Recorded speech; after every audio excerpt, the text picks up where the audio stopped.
a la siguiente mesa, en la cual será Miguel Ángel Pinto quien modere la misma.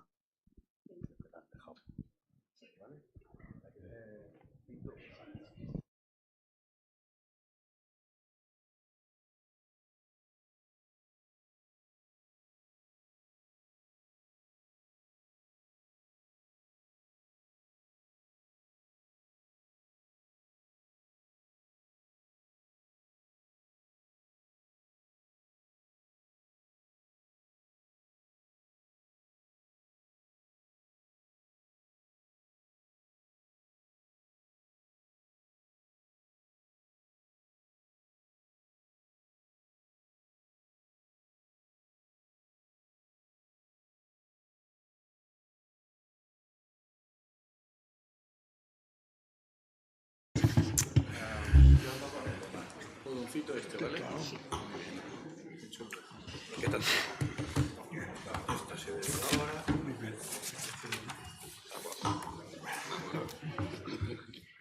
Muy bien, sin responsabilidad. Muy bien.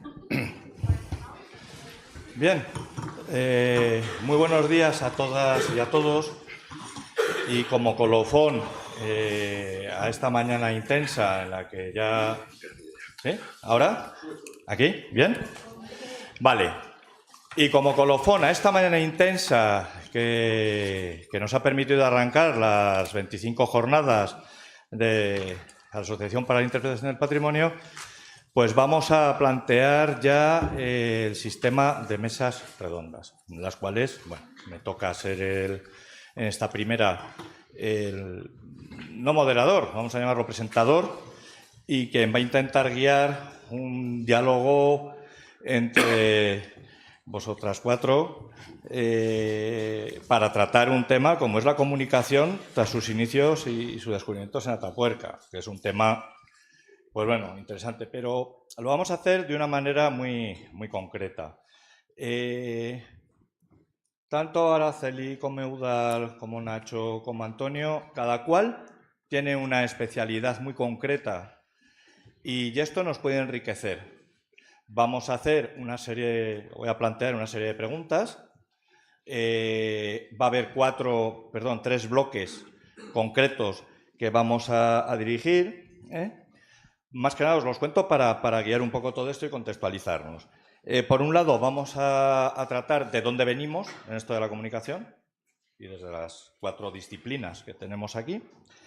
Por otro lado, cómo contamos hoy estas cosas, es decir, lo que es la comunicación hoy en determinados contextos. Y por último, y creo que esto es importante, el para qué contamos cosas, porque a veces se nos olvida que lo que hacemos tiene que tener un fin determinado. Y vamos a ver esto.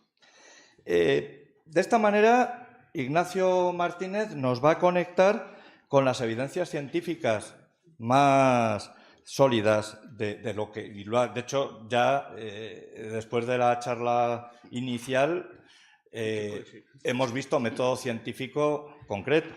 Por otro lado, Eudal tiene una perspectiva de la cultura, de cómo, por ejemplo, las piezas líticas, lo que hacía la gente en aquellas épocas, nos va a trasladar criterios y cuestiones comunicativas.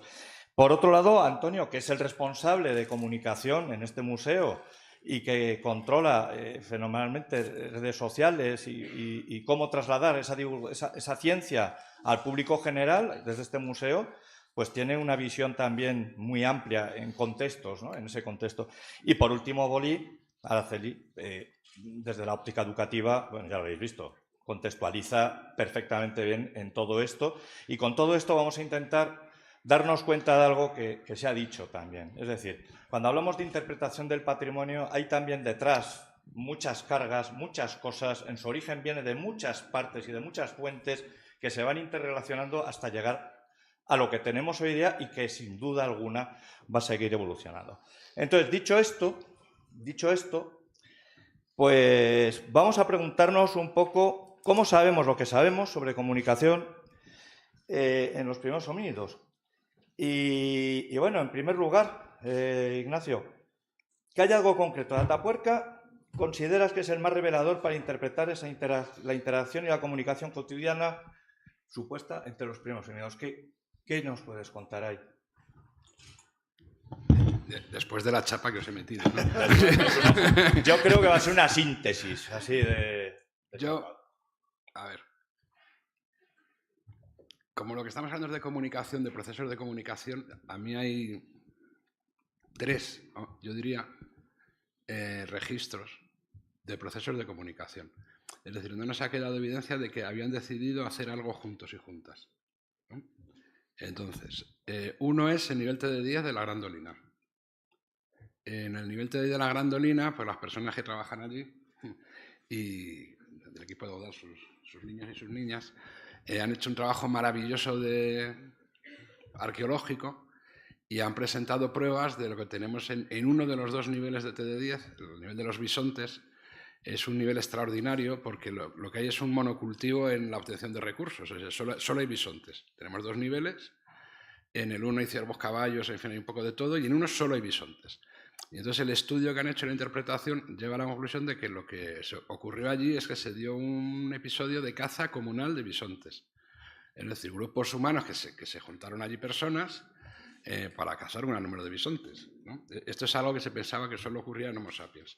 Eso requiere una planificación, una estrategia y un lenguaje, ¿no?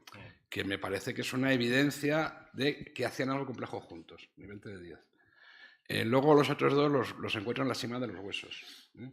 En la Grandolina se comieron a gente, pero bueno, se los pudieron comer sin hablar. No necesariamente. Yo creo que hemos demostrado que la cima de los huesos es una acumulación intencional de cadáveres. Eso no lo hace una persona solo. Aquí ya no solo es una estrategia, hay que ponerse de acuerdo para coger a los muertos y llevarlos. Hay que tener un pensamiento común de por qué estás haciendo eso. Eso es un nivel superior, ¿no? Porque si en la Grandolina lo que vemos es comunicación a nivel de estrategia, en la acumulación de cadáveres intencional hay un nivel de comunicación a nivel de conceptos que podemos discutir cuáles podrían ser, nunca lo sabremos, pero que ya no es una estrategia de sustentación, es algo que está por arriba. Y el tercero es Benjamina, claro, cómo no. Es decir, en la supervivencia de una niña que no habría podido sobrevivir sin la ayuda de todo el grupo. Entonces, por supuesto, tuvieron que estar coordinados, hablarlo y compartir ya no una cosa que tiene que ver con los muertos, sino como es algo tan antinatural y, por lo tanto, muy valioso, como es enfrentarse a la selección natural y a la ley del egoísmo, ¿no? Y es decir, que nadie se queda atrás y que integrar a las personas vulnerables en los grupos. Eso ya casi son valores y principios, ¿no? Compartidos por un grupo. Entonces, yo creo que son 3 evidencias que nos ponen en relación con 3 momentos de comunicación a 3 niveles. Estupendo. Eudal, ¿qué consideras, qué revela la tecnología lítica sobre cooperación y transmisión temprana del conocimiento? O sea, eso tiene que transmitir cosas entre la gente.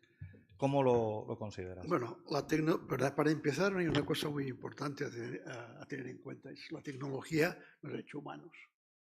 El lenguaje y la tecnología. Son los 2 conceptos que nos han hecho humanos. La epicoine, pues, probable, no sé si Nacho estará de acuerdo, pero que ya Homo habilis y antes, australopithecus, se comunicaban de alguna forma, se comunicaban con conceptos ya, porque planificaban, construían, o sea, de alguna forma hablaban. Nosotros hemos llamado a esta operación la epicoine, cuando no había una comunicación como hay ahora, una comunicación con lenguaje articulado, con lenguaje, con conceptos, etcétera, etcétera. Y pues la epicoine y la tecnología nos han hecho humanos. Esto es una evidencia. Por eso estamos construyendo y se ha construido el mundo. Los homínidos de distintas generaciones de homínidos han construido un mundo tecnológico. Por eso la tecnología es el paradigma actual de toda la adaptación. La adaptación humana a la selección natural ha dado paso a la selección cultural. Se ha matizado. Y ha habido 2 procesos importantes. El proceso de aprendizaje, que es utilizar un lenguaje y también las manos como herramientas para trasladar este lenguaje con códigos informativos a la sociedad. Y un segundo punto es la velocidad de socialización. Antes yo siempre digo una cosa que es muy interesante, creo, que es nacer la industria lítica, empezaron a hacerla hace unos 4 o 5 millones de años. Distintas especies utilizaban objetos para machacar, para tal y tal. Se socializó hacia los 2 millones y medio, 3 millones, o sea, tardó un millón de años en socializarse. El fuego apareció hace 1 millón de años, 1 millón y pico, se socializó medio millón de años, tardó la mitad, y así ha pasado todo. La velocidad de socialización es lo que funciona con los humanos, no funciona con ningún otro animal, que socializamos lo que hacemos, y esto es muy importante. La habilidad comunicativa, para concluir, las manos y el pensamiento son las 2 cosas que nos han hecho humanos. Primero la inteligencia operativa y después la conciencia operativa. Muchas gracias, Eudald. La verdad es que, ya sabéis, cabeza y manos, y con eso nos diferenciamos muy bien. Pero, Antonio, desde tu experiencia en este museo, en el ME, ¿qué consideras? ¿Qué rasgos de la comunicación humana temprana pueden resultar más fáciles o más difíciles de trasladar al público cuando se habla y se intenta interpretar los hallazgos de Atapuerca? Bueno, hay una cosa clara. Una de las preguntas habituales de los visitantes del museo es si nuestros habitantes del museo hablaban o no hablaban, ¿no? Nacho lo ha despejado bastante bien en multitud de ocasiones. Claro, lo de hablar hay que interpretar qué es hablar, ¿no? Porque para mí podrían cantar perfectamente como Bad Bunny, o sea, que no, metiendo gruñidos o lo que fuera, no se les entiende nada y ya está. Entonces podrían ganar un Grammy, ¿no? En algún momento he escuchado que la inteligencia de los neandertales daba para estudiar una carrera universitaria. Entonces, explicar depende de las edades de los visitantes, de su interés, de tal, porque hay algunos visitantes, y antes hablaba Elena de ellos, que hablan monosílabos, o sea, que no, tú preguntas a un adolescente una cosa y te contesta, vale. Bueno, pues igual si el preneandertal, si Miguelón te mira así de una manera, igual ese es vale, ¿no? La comunicación verbal, o sea, no haber comunicación con un lenguaje claro, ¿no?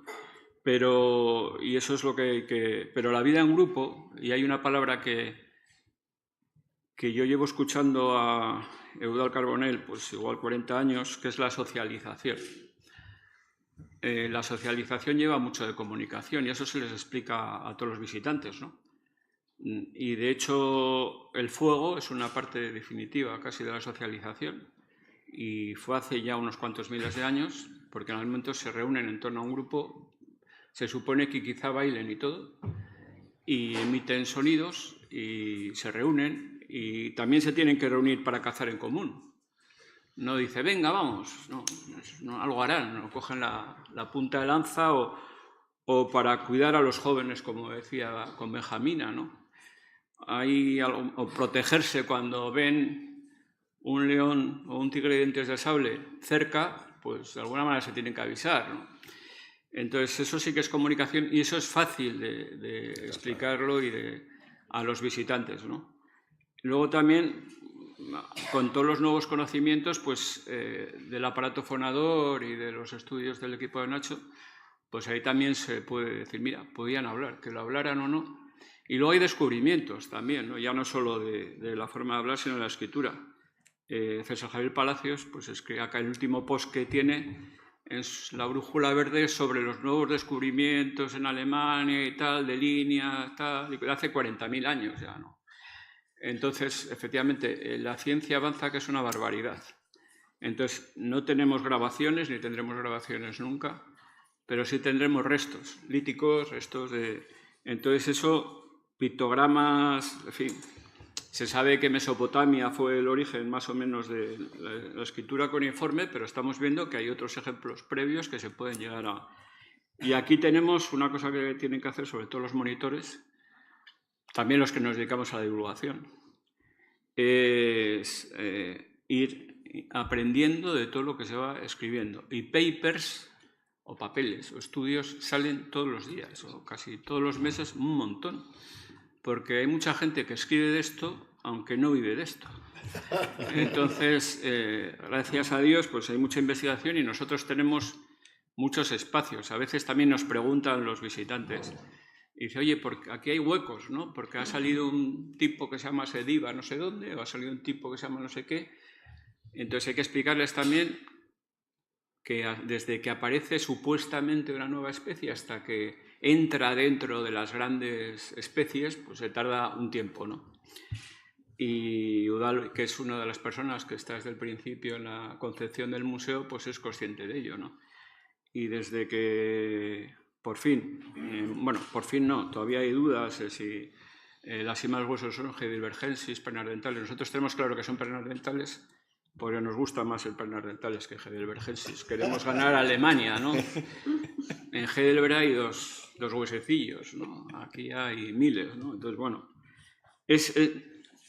no es complicado hablar de comunicación si es complicado hablar del lenguaje. Pero bueno, también el lenguaje es un lenguaje de signos, de movimientos, de tal, y ya digo que es más sencillo divulgar aspectos sociales y cooperativos, y eso, a poco que les pongas ejemplos, a poco que pongas... nosotros tenemos un taller de Miguelón para Minisapiens. Minisapiens significa de 0 a 3 años. A veces asustan, ¿no? Yo tenía un sobrino que ahora tiene 18, pero cuando vino aquí por primera vez con 2 años, con 3, no, tenía prohibido entrar donde está el cerebro porque oía ruidos extraños en un lugar oscuro. Entonces pensaba que le iba a salir ahí un monstruo, no sé lo que pensaba, ¿no? Ahora el tío controla y tal, ¿no? Pero tenemos un Miguelón, que es un actor, que los chavales estoy convencidos que saben que es Miguelón y gracias a esa comunicación pues saben cómo se hace el fuego, saben no sé qué. Incluso Miguelón tiene un canto que está en nuestro canal de YouTube y lo cantan los chavales con ellos, ¿no?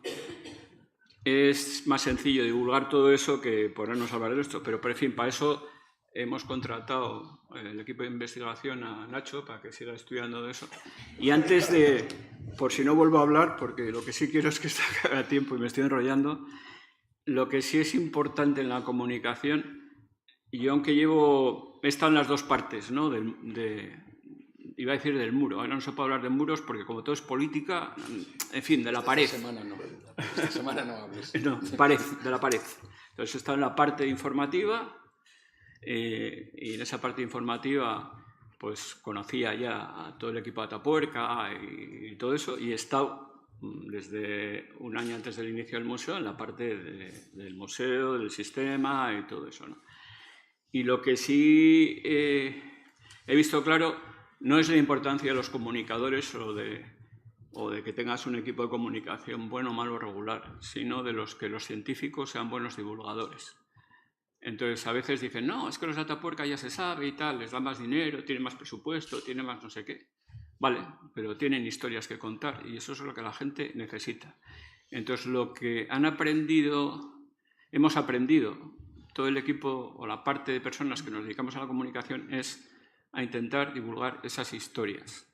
Porque cada individuo, cada parte de cráneo que sale, cada debate sobre si el niño o la niña de la gandolina es chico o chica, cada historia de Benjamina,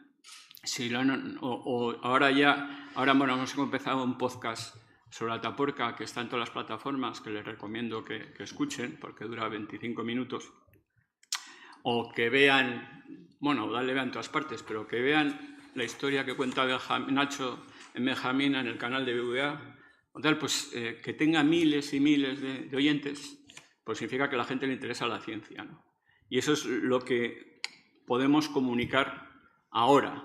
Entonces se comunicaba de otra manera y seguramente en la segunda temporada de Atapuerca profundizaremos más. Ahora simplemente contamos lo que es Atapuerca, que lo que ha sido a lo largo de estos 40 años, ¿no? Pero bueno, tenemos muchas maneras de comunicarnos y aunque no sea el lenguaje, salvo que hablen como Bad Bunny, eso ya... pues eso ha sido fundamental a la hora de incluso de salvarse, ¿no? De que unas tribus lograran salvarse en lugar de otras que acabaron eliminadas, no solo eliminadas, sino que desaparecieron esas especies. Pues es estupendo, Antonio. Si pasáis para acá el micro, así Araceli seguro que... yo ya me echo aquí con este colega pequeñito y así escuchamos mejor. Bueno, pero además después de lo que ha dicho Antonio, que ha sido muy interesante, de punto a una serie de destinatarios que seguro que te gusta, pero desde una mirada educativa, ¿qué ideas claves de todo esto que estamos manejando sobre la comunicación humana temprana pueden ayudar al público a comprender mejor el valor patrimonial del yacimiento, incluso sin conocer el detalle de estos yacimientos, pero yo creo que nuestra propia especie vinculada a la comunicación? Desde el punto de vista educativo, ¿qué consideras que podría ser algo que diera la diana? No sé, cuando habéis escuchado a los tres al hablar, los tres han utilizado valores universales, ¿no? Los tres.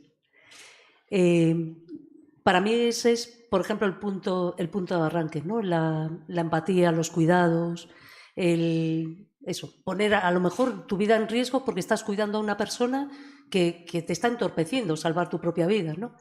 Ese tipo me parece fundamental, ¿no? Hay algo que también llevamos así trabajando cuando, bueno, estoy en un grupo donde trabajamos temas de comunicación del cambio climático que tiene que ver con algo que acabas de decir, que es cuando se socializa el conocimiento, ¿no?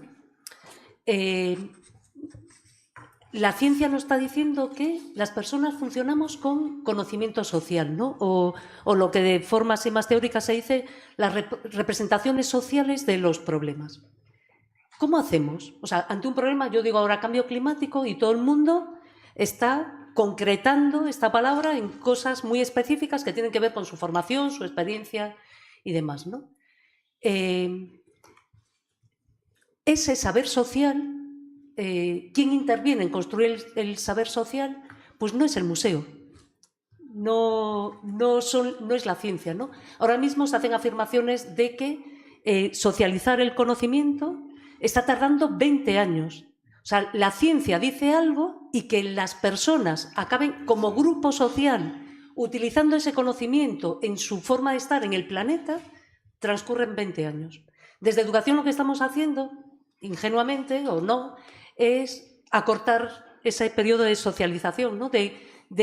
Por ejemplo, ante el cambio climático, que es algo, que es una emergencia, no podemos esperar 20 años para dar una respuesta, ¿no? Entonces, esa conexión o qué funciona, cómo llevar el conocimiento científico al conocimiento social y que influya, es así una parte de la educación que nos parece interesante. Y una forma es, la ciencia hasta ahora lo que ha hecho es que tú te sientas inferior. Tú dices algo y dices, no es así. Y dices, pues a la mierda, pues no es así, pero yo creo que es así, ¿no? Que son las creencias. ¿Qué dice la interpretación del patrimonio? Nos dice que no prohíbas, no le digas a otros lo que tienes que hacer. La ciencia tiene que aprender a dialogar de otra forma porque sí sabe, es capaz de demostrar, es capaz de... Hoy lo que hizo Nacho me pareció maravilloso, ¿no?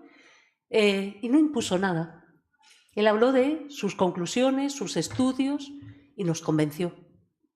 No nos obligó a pensar como él, pero yo creo que a todo el mundo nos convenció lo que ha dicho, ¿no? Entonces también en la educación lo que estamos haciendo es viendo cómo establecer ese diálogo para acortar eso que antes eran miles de años, ahora mismo son 20, Y una de las cosas que nos enfrentamos también, que supongo que bastantes de vosotros habéis escuchado, es eso de la ecoansiedad, ¿no? Que es ante estos problemas que nos parecen tan grandes que somos incapaces y que nos parece que nos superan, y como nos superan, lo que hacemos es no movilizarnos, es hacer también contradiscursos, ¿no?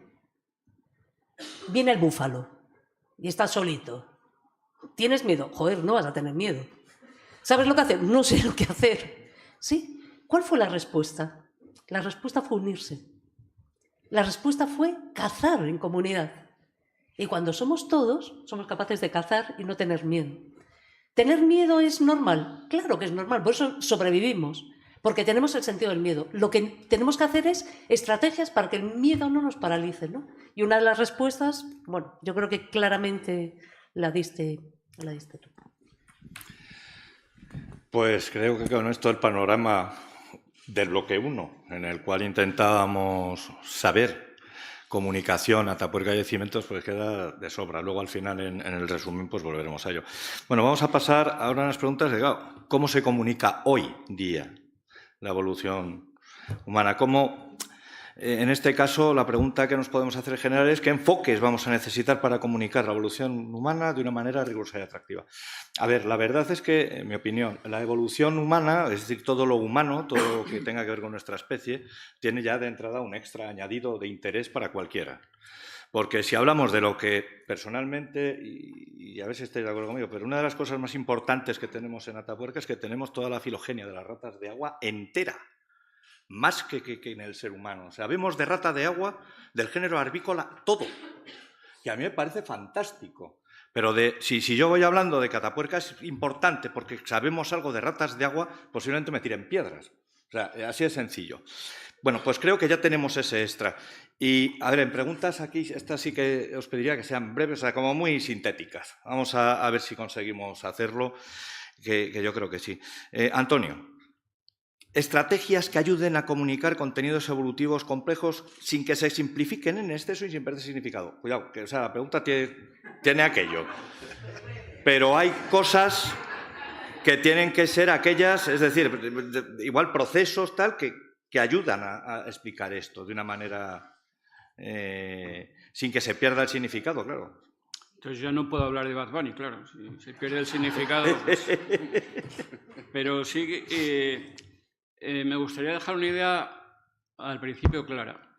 Desde que el museo, antes de que el museo abriera sus puertas, el entonces, ahora director gerente, pero entonces responsable de todo el equipo de didáctica, determinó una cosa. En la mayoría de los museos, los individuos, las personas que están en las salas, en sus sitios respectivos, no hablan, solo dicen, no toques, pasa, vete. Entonces, en ese momento nosotros decidimos no tener esas personas, no porque no nos gustara, ojalá lo pudiéramos tener, pero disponíamos de unos recursos. Y lo que se pretendió era que esas personas se convirtieran en monitores de didáctica, que lo que para nosotros nos importaba eran las personas y que estuvieran atentos a las dudas de cualquier persona. Que quedaba una sala vacía, como si quedaban 12, vamos. Hombre, es difícil que se vaya con una escultura de Elizabeth Aines debajo del brazo porque pesa lo suyo y tal, ¿no? O sea, que nos iban. Y es difícil que nos hagan no nos han hecho ninguna pinta, nos han puesto un cuadro ahí, unos tipos en un momento de defensa de la naturaleza, pero nada más, ¿no? Entonces, es comunicar esos procesos y dentro de ese equipo de didáctica también tengo que decir que lamentablemente para los licenciados en historia, en arqueología, en todas estas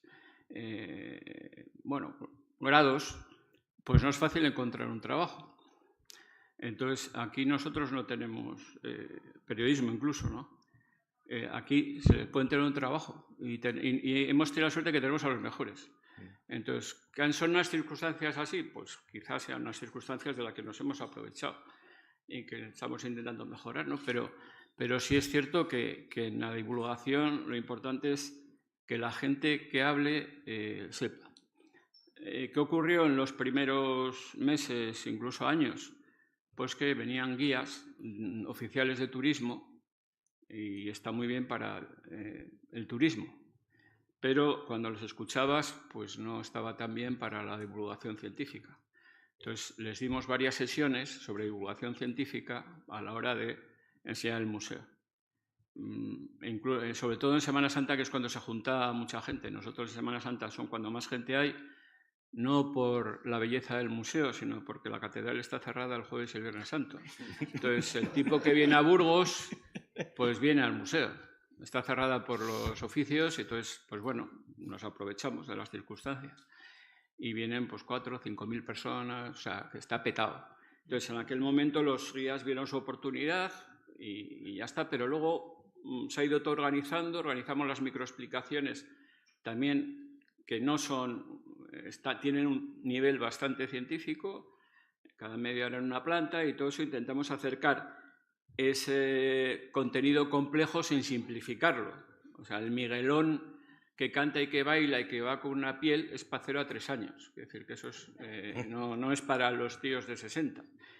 Entonces, o reconstruir un día en la vida de tal, o incluso componente emocional, todas estas cosas, pues también intentamos cuidar, ¿no?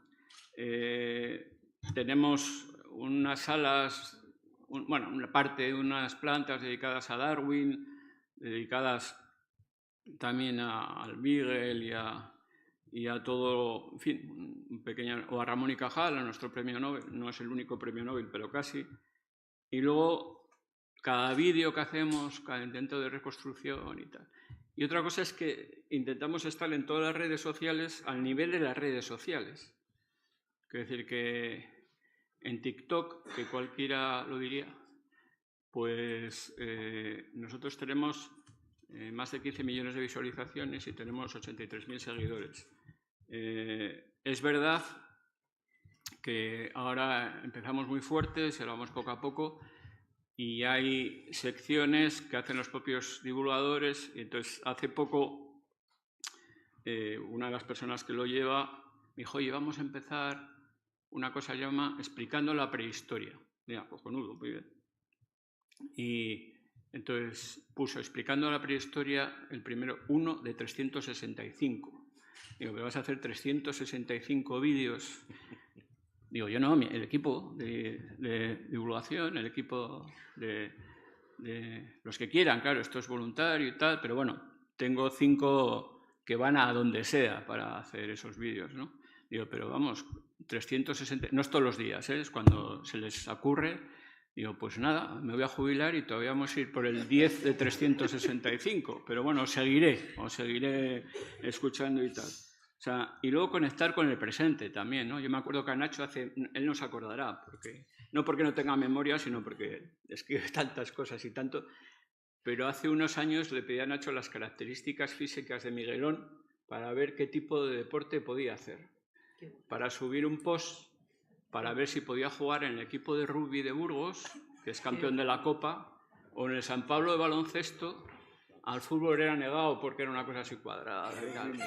Pero al rugby sí favorecía, y de hecho vino aquí todo el equipo de rugby. Bueno, aquí hemos traído, el deporte nos ha unido. Solo hemos tenido un pequeño problema con un tal Rafael Nadal, pero estamos en ello. Yo hasta que me jubile no dejaré de intentar que venga Rafa aquí, porque tiene un fósil que se llama Rafa en su honor, que es un número izquierdo de un antecesor potente, joven, y le enseñamos una copia. Fuimos al Máster de Madrid, estuvimos con él.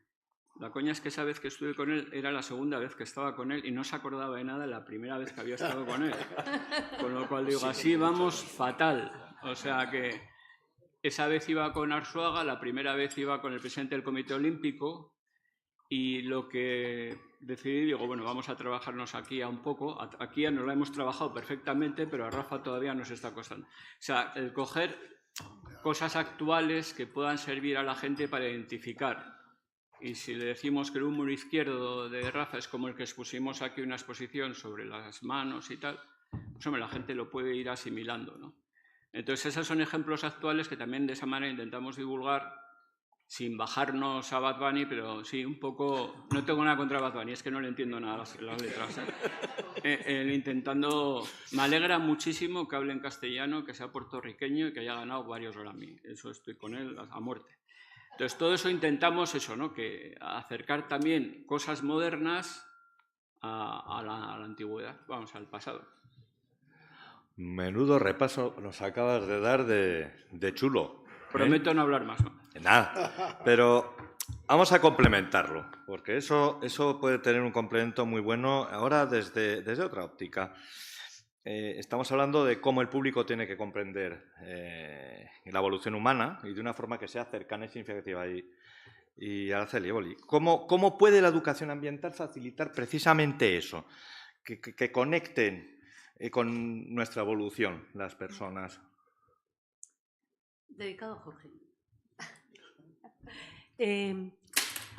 Una tarde así tonta le contaba a Jorge que yo creo que deberíamos revisar eso que es como un principio de la interpretación, que es con información aprecio, con aprecio conservación. No me acuerdo muy bien la frase, que por ejemplo la utilizó muchas veces en el libro sobre museos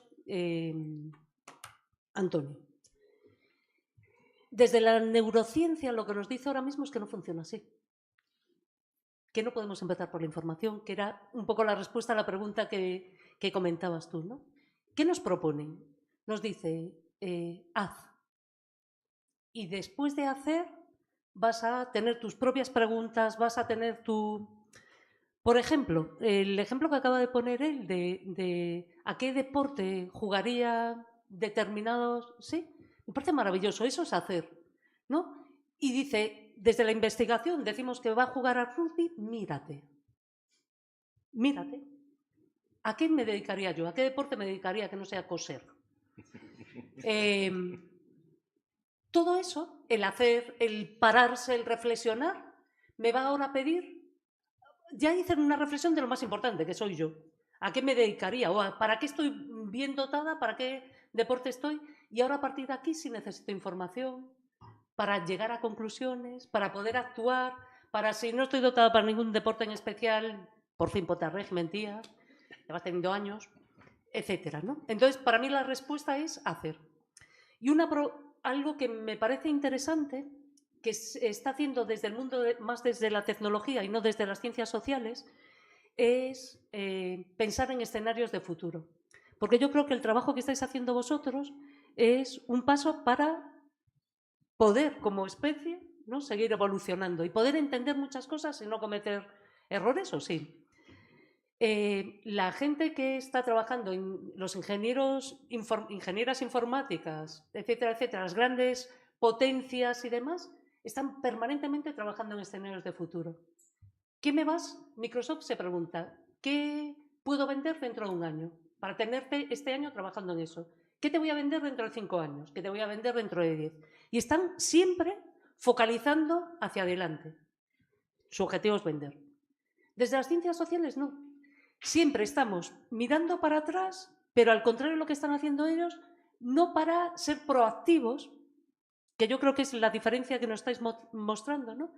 Entender el pasado para eso, ser una especie mejor, si cabe, que las anteriores, o bueno, empezar a trabajar en escenarios de futuro. Venir, visitar este sitio nos sirve para colocarnos, enfrentarnos a los siguientes problemas, porque mientras ellos no tenían información, mientras ellos iban el día a día, nosotros sí podemos trabajar en escenarios de futuro.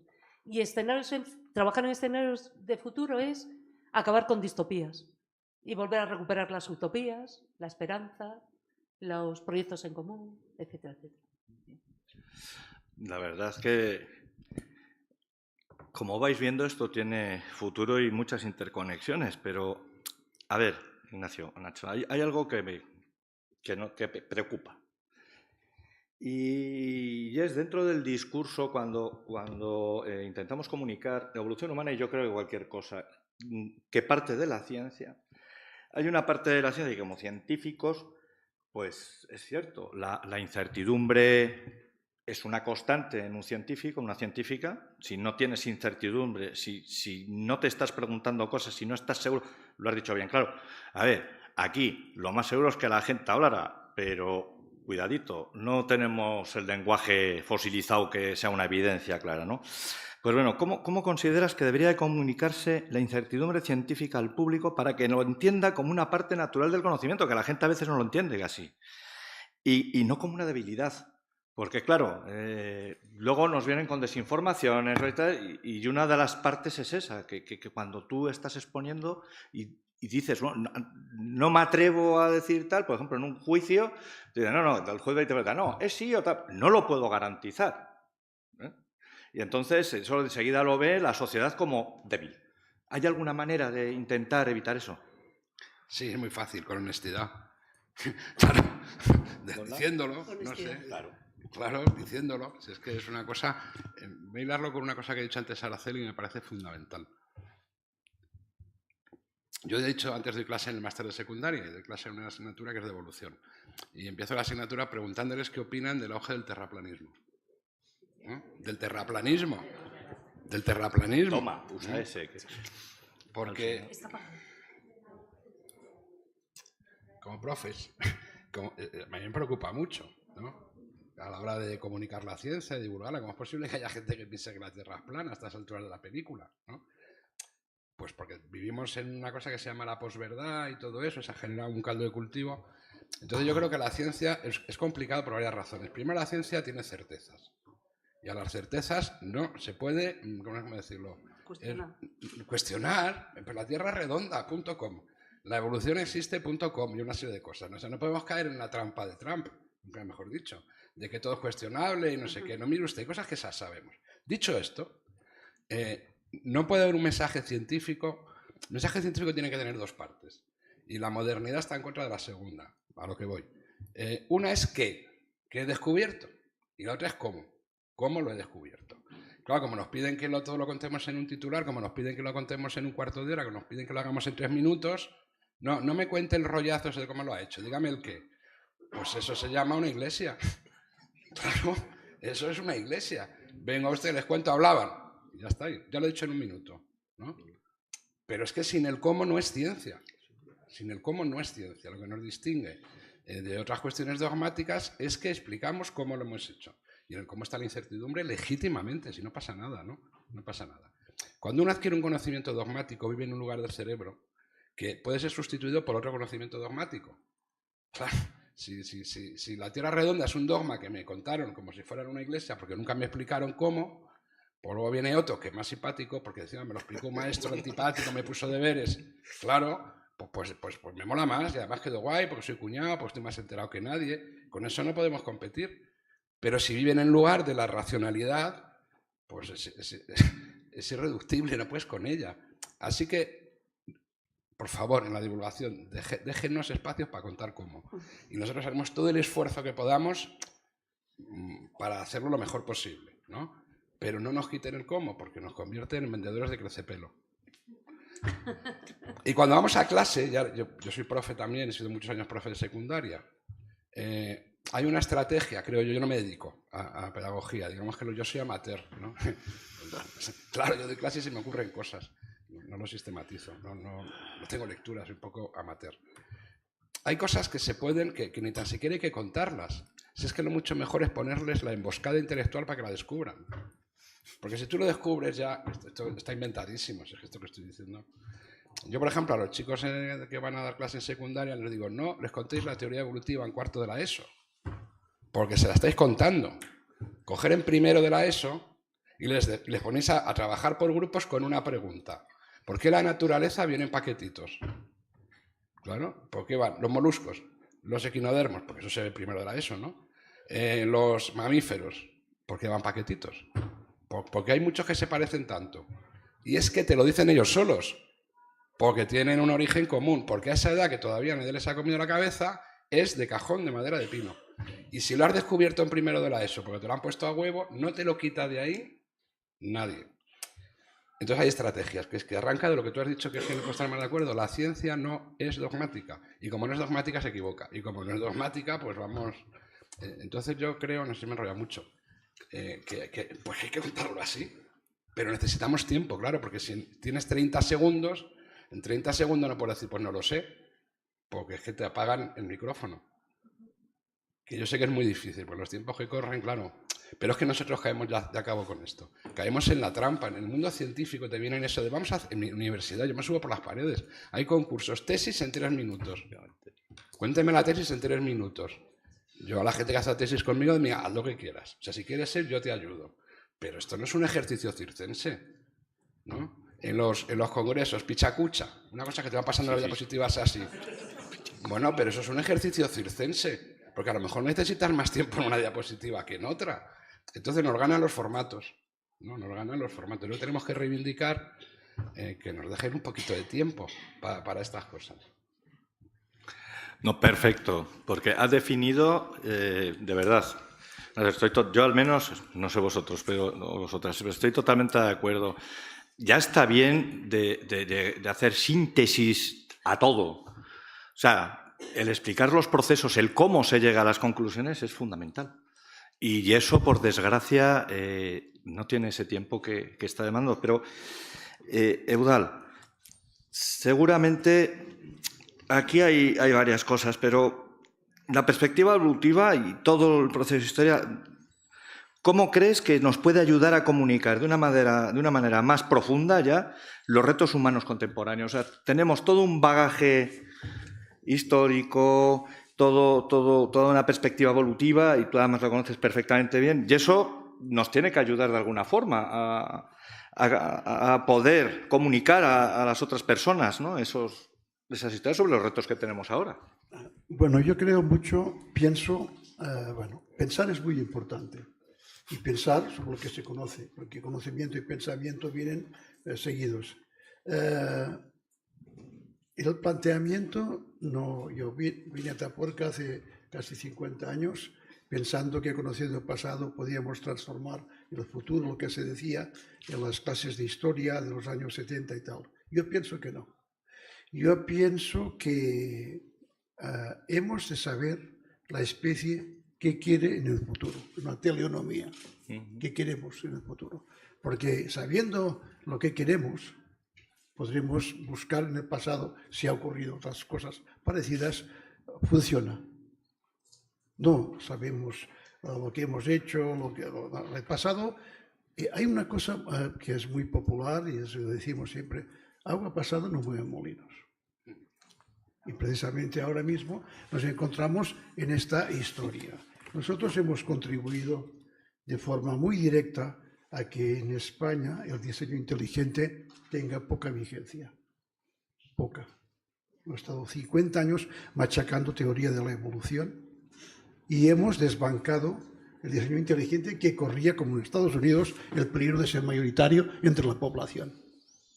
Por eso van tan mal, porque están moviéndose en conceptos dogmáticos, no en conceptos de pensamiento crítico. Esto que nosotros, bueno, el hecho, aquí hablamos de sociedad burgalesa. Yo cuando salió un museo decía, vamos a hacer la catedral del Pleistoceno. Coño, la competencia con la catedral dogmática, ¿no? En patrimonio, la catedral es magnífico, pero que patrimonio cultural de museo, que sería el Museo de la Evolución. Efectivamente, la catedral del Pleistoceno. La catedral, futuro y pasado. El futuro es pensar cómo nuestra especie quiere que seamos. ¿Cuántos queremos ser en el planeta? Importante. ¿Cuántos seremos? Muy pocos. Al paso que vamos, seremos muy pocos. Pero ¿cuántos queremos ser? ¿Qué queremos hacer con nuestras vidas? ¿Cómo queremos que la tecnología, la ciencia se socialice? ¿Y por qué socializar es tan importante? ¿Cómo debemos cooperar todos para vivir en otros planetas, para hacer otras cosas que son muy importantes? Para conservar nuestra vida en el planeta necesitamos pensar en el futuro y conocer el pasado.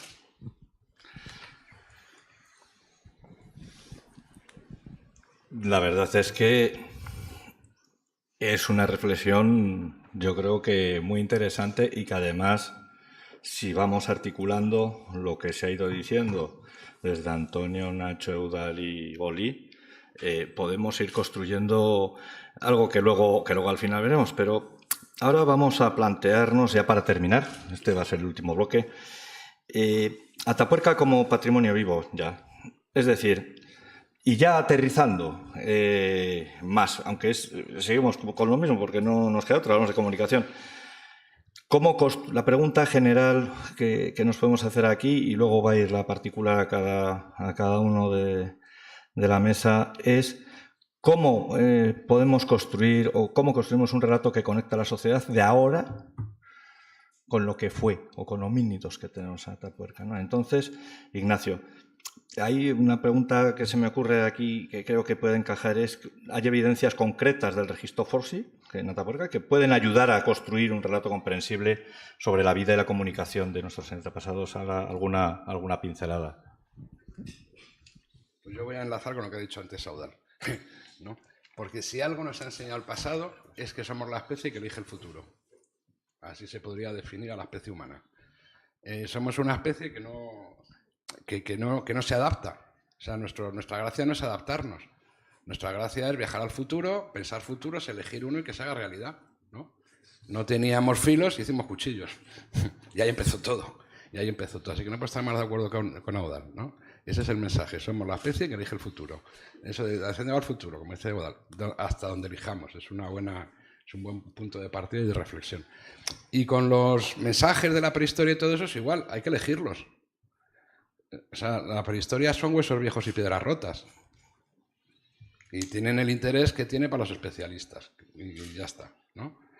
Pero la evolución humana es un potentísimo vector de ideología. Tanto si se tiene uno, si es consciente o no, más vale que sea consciente. Porque toda idea sobre el ser humano se construye sobre un mito fundacional. Y a día de hoy el mito fundacional es científico o pseudocientífico. Es lo que decimos los que investigamos la prehistoria un poco, ¿no?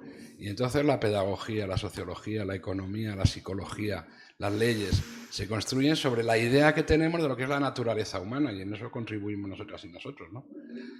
Pero eso lo elegimos. O sea, yo puedo construir una historia de la evolución humana que a Hilder le encantaría. Claro, o puedo construir otra. Elijámosla. ¿Qué queremos? Sin faltar a la verdad. Sin faltar a la verdad. Sin forzar los datos. Es decir, viendo los datos que hay, pues caben varias historias. Caben desde historias que uno se pone de perfil y que son neutras a distintos tipos de historias. A mí me gustan las historias que nos transmiten el mensaje de que las personas somos libres. En el sentido de que nuestra naturaleza no es ser buenos ni malos. Somos buenos y somos malos. Nos gustan las chicas y nos gustan los chicos. Y elegimos. Ese es el mensaje que me gusta. Y por lo tanto somos responsables de nuestros actos. Somos la única especie responsable, claro, porque es la única que elige. Entonces, a mí me gustan ese tipo de historias. Creo que ahora mismo está muy sesgado el mensaje, por los tiempos que corren, hacia que los humanos somos malos por naturaleza. Que vemos las imágenes de Gaza por las noches y te dan ganas de dimitir de la especie humana de lo que está ocurriendo. Pero en las imágenes de Gaza por la noche hay personas que se están jugando la vida para sacar a otras personas de los escombros. En las imágenes de Gaza por la noche hay personas que se juegan la vida llevando ambulancias, que saben que son objetivos. En las imágenes de Gaza por la noche hay muchas personas solidarias con las personas que están sufriendo. Yo prefiero poner el foco en eso.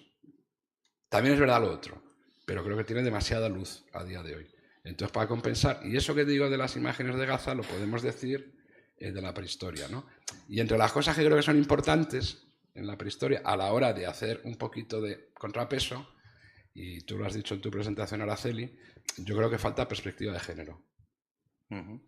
Y me parece que, aunque no sea más que para compensar, ya no por justicia, que también, pero para compensar, esa serie de las cosas que creo que hay que tener un poco pendientes. Tenemos que equilibrar un poco la balanza. Pues estupendo. Mira, Eudal, porque creo que va a complementar muy bien, verás, porque una pregunta clarísima. ¿Cómo podemos transmitir una imagen humana y cercana de los primeros homínidos sin caer en las idealizaciones o mitos sobre su forma de vida? Porque todo lo que tiene que ver mucho con prehistoria a veces se idealiza demasiado, el buen salvaje, las historias, tal, y no. O sea, ¿cómo se puede transmitir sin caer en esas idealizaciones? Nosotros tenemos como lema fundacional en la Fundación Evolución Responsable, hace 25 años, Progreso Consciente. Son dos hitos importantes de la humanidad actual. Evolución responsable porque somos nosotros quienes controlamos los procesos evolutivos ya. Empezamos, hasta ahora todo había sido por azar, pero ahora ya pensamos diseñamos, prospectamos la especie, y ha cambiado esto.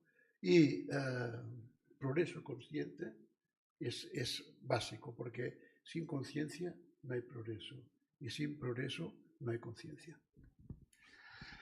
Bueno, Antonio. Que sí, porque hay narrativas y enfoques comunicativos que cuáles son, para hacer que el público perciba Atapuerca como un patrimonio propio, para hacerlo suyo, para que la gente entienda que eso es algo nuestro y no nada, pues bueno, algo ajeno, que eso le interesa solo a unos científicos, sino que también es algo que a todas y a todos nos importa, nos tiene que importar. No iba a citar a Bad Bunny, pero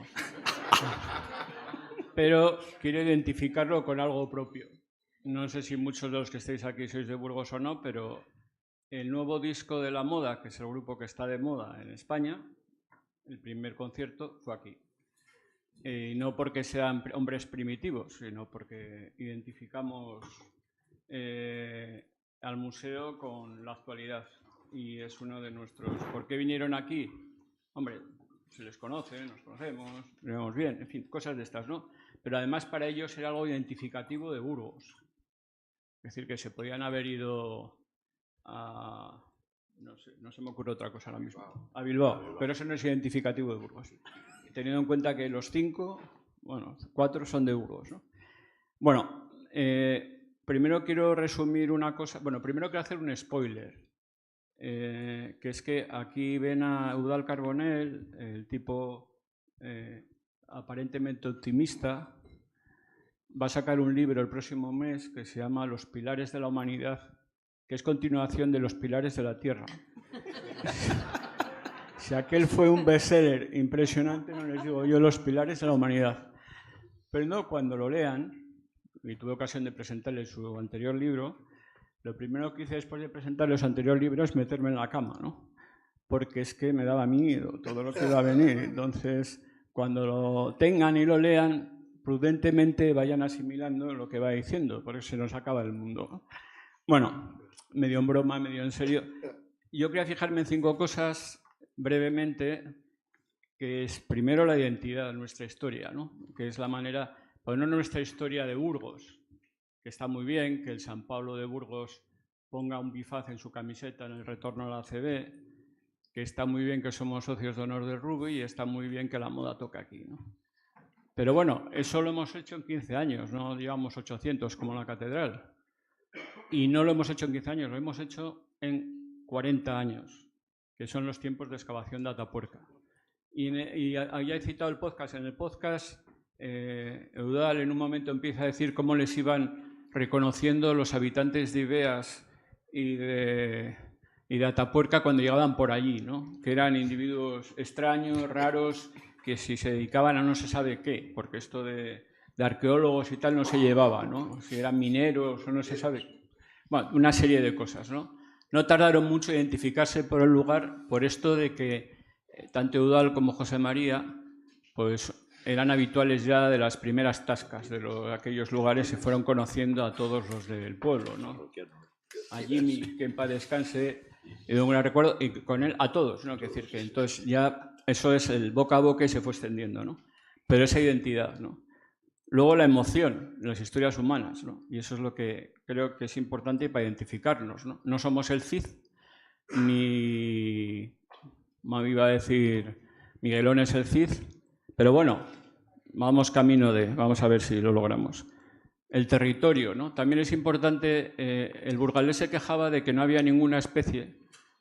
Bueno, la nueva que ha aparecido, que es el antecesor, pues que se podía llamar Homo cidiano, ¿no? Homo atapuerquensis o Homo no sé qué. Pero eso no es el nombre, ¿no? Que Pink podía tener un nombre burgalés, sí, podíamos poner un nombre una J, no sé, circunstancias varias, pero también a la vez tenemos un valor mundial, somos patrimonio... antes se decía la humanidad, ahora es patrimonio mundial, ¿no? Y de hecho hemos celebrado el año pasado los 25 años de ese patrimonio mundial. Y luego la participación. Y en eso pues, hay que reconocer también el trabajo de la Fundación Atapuerca, ¿no? El hecho de que participen mucha gente, mucha parte de la sociedad, a través de muchos convenios, de muchos acuerdos, que todo el mundo esté de acuerdo. Hace 10 años o 15 la gente se sorprendería a ver a Eudal entrar en una catedral. O sea, es decir, vamos, el ateo número 1, vamos, del mundo, ¿no? Entonces, bueno, ahora no es que entre, vamos, es que vas dando abrazos a todos los vicarios de la catedral y entonces, bueno, pues es una identificación con el espacio y con el entorno y con todo, ¿no? Aquí no vamos contra nadie, sino que sumamos, ¿no? Y eso es una cosa básica y que se hizo desde Emiliano Aguirre hasta la actualidad, hasta los nuevos comodirectores, como es el caso de Nacho, o los otros 6 que la acompañan, ¿no? Pero que ese es el objetivo de la gente que trabaja en todo este entorno, en la Fundación, en el museo, porque, y no solo queremos quedarnos en la provincia de Burgos, que es importante, o en Castilla y León, que es importante, somos el museo que más visitas tiene de todo Castilla y León y el Museo Científico de España, uno de los que más visitas tiene. Pero no solo eso, ¿no? Queremos también llegar a más. En ese ser, a nivel europeo, a nivel mundial, somos el museo que más fósiles originales tiene de unas excavaciones del mundo. Y somos nos falta un premio Nobel. Que a ver si hay que tener paciencia. Es verdad que hace 3 años el premio Nobel de Investigación Científica se lo llevó una persona que estuvo trabajando en el ADN de la cima de los huesos. Entonces, una partecica de ese premio Nobel lo tenemos. Es nuestra, lo que pasa es que no lo hemos aprovechado bien. Entonces, hay que vender la moto de tal, pero sí es cierto que necesitamos un premio Nobel. Entonces, bueno, porque premios Príncipes de Asturias ya son, quiere decir y todo eso, identificarlo, insisto, con la actualidad. Si resulta que Rafael Nadal nos atiende, pues nos pasaremos a Carlos Alcaraz y en vez de acudir aquí, acudiremos a BMW, nos da lo mismo, es decir, no estamos casados con nadie, ¿no?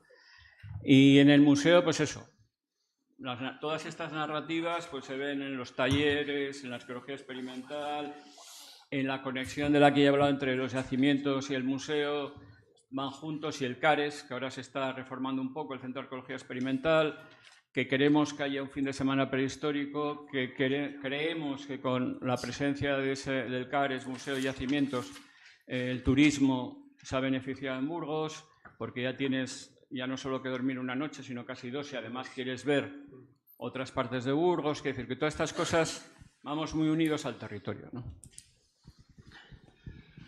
Bueno, pues última pregunta para Boli y a continuación ya un pequeño resumen y pasamos a preguntas.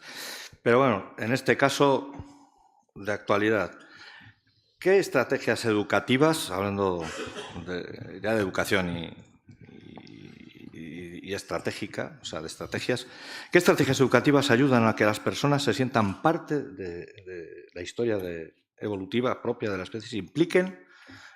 Claro, esto ya es panota, en la conservación del patrimonio humano, que eso es decir, en todo. Sean conscientes de la importancia que tiene ser humano. Pide magia, ¿no?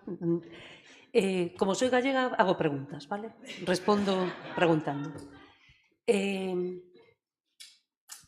Bueno, creo que en este diálogo sí ha habido muchas estrategias y no voy a repetir, ¿no? Pero algo, por ejemplo, que me parece importante es recordar que existe un currículum oculto, ¿no? ¿Qué es el currículum oculto?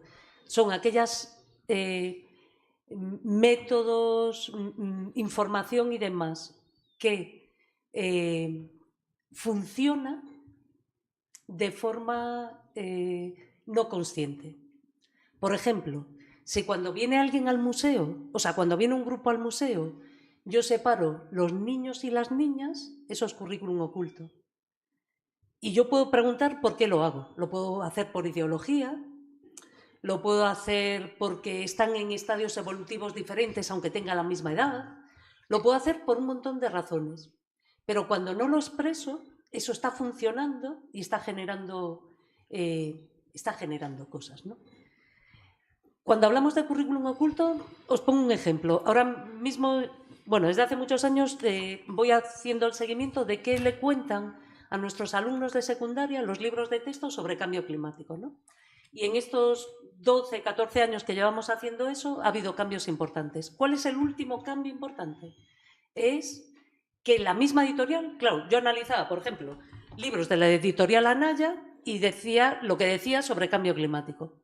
Ahora mismo, desde hace 2 años, por azar, porque también cuando adquieres conocimiento muchas veces es por azar, no es porque ha habido una pregunta previa, empecé a ver el libro de Anaya en distintas comunidades autónomas. Si en Galicia se hizo una cosa, en la Comunidad Valenciana se dice otra, y sobre cambio climático, Madrid ahora mismo no recoge nada en los libros de secundaria. La misma editorial. ¿Sí? Eso es currículum oculto. El negar el derecho a dar una comunicación y luego lo que se está contando en cada comunidad no es exactamente lo mismo. Hay un componente ideológico, bueno, cada uno saca sus conclusiones, ¿no? Entonces, eso también es importante. Ver lo que están diciendo, lo que la ciencia está diciendo y en qué medios lo dice, porque una de las cosas es contrarrestar. Estoy de acuerdo que no dar la palabra a lo que ya no hay que discutir. Estos son 5 dedos. Que tú no tienes derecho a la palabra. No nos hagas perder el tiempo. Y ser tajantes, ¿no? Y tener esa... La ciencia lo que nos da es que no voy a perder el tiempo. Vete, ¿sí? Y me parece importante y me parece honesto también no crear dudas innecesarias, porque éticamente es contraproducente generar dudas innecesarias, ¿no? Otra de las ideas es, yo creo que cada vez más, y yo lo noto en lo que se ha hablado, es que hay una transición de miradas muy antropocéntricas a miradas mucho más biocéntricas, ¿no? Y probablemente esta apertura nos va a dar también muchas claves para atrapar intereses, ¿no? Que era lo que preguntaba. Y por último, Tora, ¿no? Hagamos presentaciones que sean temáticas, no queramos contar todo en un día, que vuelvan más veces, que para eso está abierto el museo. Y hoy solo te voy a contar una cosita y te voy a dejar con la idea de que vuelvas, pero hoy solo vamos a hablar de esto, de que sea ordenada. La cultura occidental, ¿cómo hacemos una comunicación ordenada? Pensad cómo se educaron. Pensad en los momentos de intimidad donde nos empezaron a despertar a la vida, ¿no? Alguien que te quiere, que te coge y que te cuenta un cuento. ¿Y qué es un cuento en la cultura occidental? Es presentar un tema, desarrollar ese tema y llegar a una conclusión. Nuestro cerebro se siente cómodo cuando la comunicación está ordenada como fuimos socializados. Pues repitamos eso, ¿no? Sí, porque facilitamos y hacemos mucho más cómodo. Que sea relevante, que no al que está, es decir, no me cuentes lo que le vas a contar a mi madre, no me cuentes, sí, seamos empáticos. Si hoy viene tal grupo que viene de Galicia, sí, no le voy a contar lo mismo que si es un grupo exactamente con las mismas características, pero viene de Burgos. Porque mis nexos de conexión son diferentes. Ese esfuerzo que nos exige a nosotros de ponernos en el lugar del otro, de hacerlo relevante para el otro, también transforma la comunicación, ¿no? Y después que sea atractivo, ¿no? Que cosas que a mí me vuelven loca y os contaría, pues acabaríamos aburridos, pero hay cosas que resultan socialmente atractivas que, sí, pues hagámoslo fácil, ¿no? Utilicemos eso como recurso. Bueno, pues la verdad es que Boli ha sido fantástico, porque cuando decías, yo recuerdo cuando estaba en la senda de la naturaleza, que cuando llegaba al trabajo lo primero que miraba era el cuadrante de visitas, y había algo que me preocupaba mucho, era procedencia. Y en procedencia, si venían de Galicia, ya estaba viendo a ver qué árbol o qué pájaro o qué puñetas había por Galicia para enganchar a los gallegos. Si venían de Valdepeñas, lo mismo, señor. Es decir, la relevancia, la acerca a la gente, venga, lo estáis diciendo todo. Pero mirad, yo es que me vengo arriba, pero voy a ser muy sintético. Hay una serie de ideas que creo que han quedado claras y a continuación vamos a pasar un turno de preguntas que podéis hacer, que viendo el tiempo que nos queda va a ser breve, pero luego los podemos agarrar fuera de aquí. Bueno, en primer lugar, hay ideas claves. Una de ellas es que Atapuerca es un archivo único. O sea, ya lo veréis cuando vayamos a los eventos. Esto es un lugar que nos está permitiendo leer comportamientos, interacciones y formas tempranas de comunicación y de organización humana. Y eso es algo importantísimo. La comunicación no es algo que surja de repente, sino que es algo progresivo, y de hecho sigue siendo, la comunicación sigue evolucionando, porque es una construcción progresiva que se basa en la cooperación, la tecnología y la capacidad simbólica. O sea, con esas tres cosas vamos construyendo comunicación y vamos avanzando con ello poco a poco. Comunicar la evolución exige rigurosidad, claridad y narrativas que no traicionen a la ciencia, pero que conecten con las emociones y con la experiencia cotidiana de la gente. No es no. Es decir, la Tierra es redonda y no me venga usted con monsergas. Y a partir de ahí hablamos.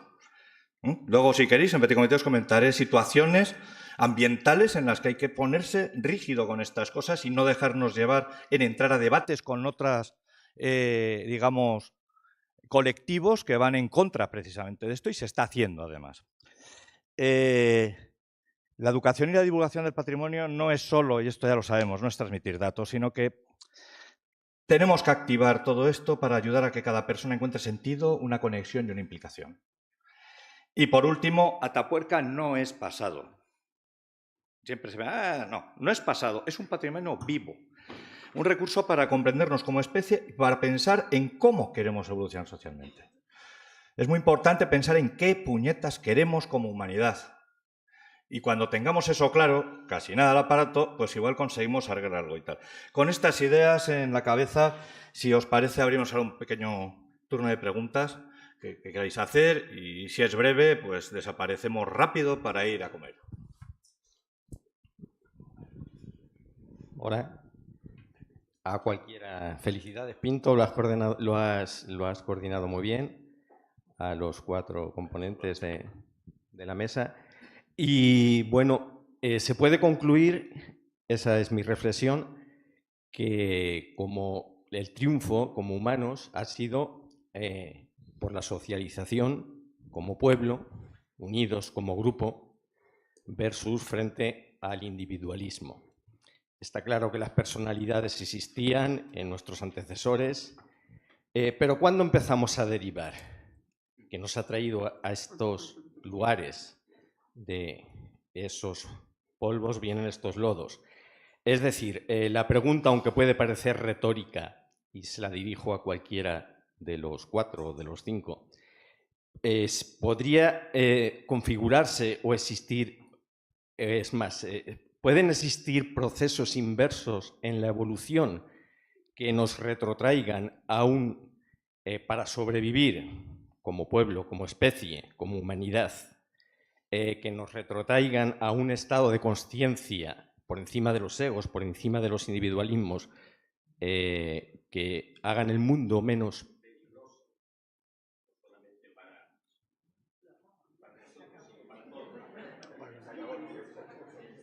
¿Quién quiere? Creo que se han acabado las pilas. Pero se me ha oído. Sí. Cualquiera de los 4. No, es igual. Hola, sí, se oye. Bueno, nosotros somos producto de como todo ser orgánico, de la evolución. Y la evolución no tenía criterio. La evolución ha habido por azar. Es ahora que es la época de la responsabilidad. Ahora no somos malos ni buenos, hemos de ser responsables. Si no hay responsabilidad, no hay nada que hacer, porque la parte biológica, etológica, animal que puede funcionar es la que podemos sucumbir ahora.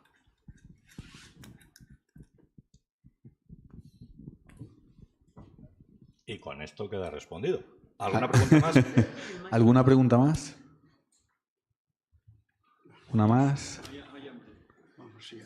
¿Sí? ¿No? Bien. Bueno, ¿no? No. Pues si no hay más preguntas, en primer lugar, terminar diciendo, antes de dar las gracias, que la comunicación es uno de los rasgos que mejor explica quiénes somos, con nuestra especie, y que la usamos para cooperar, transmitir cultura y para interpretar el mundo. O sea, de esa manera nos tenemos que entender.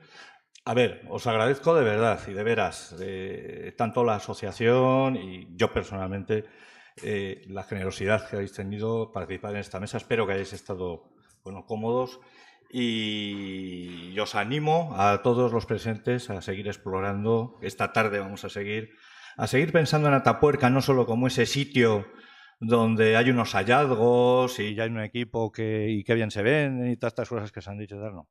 Atapuerca es un referente para todas y todos en cuanto a especie.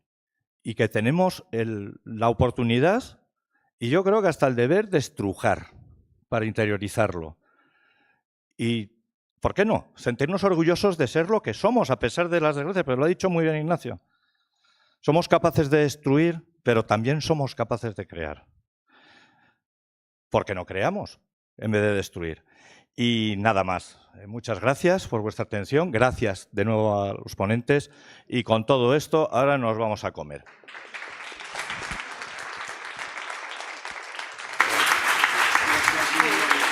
Sí.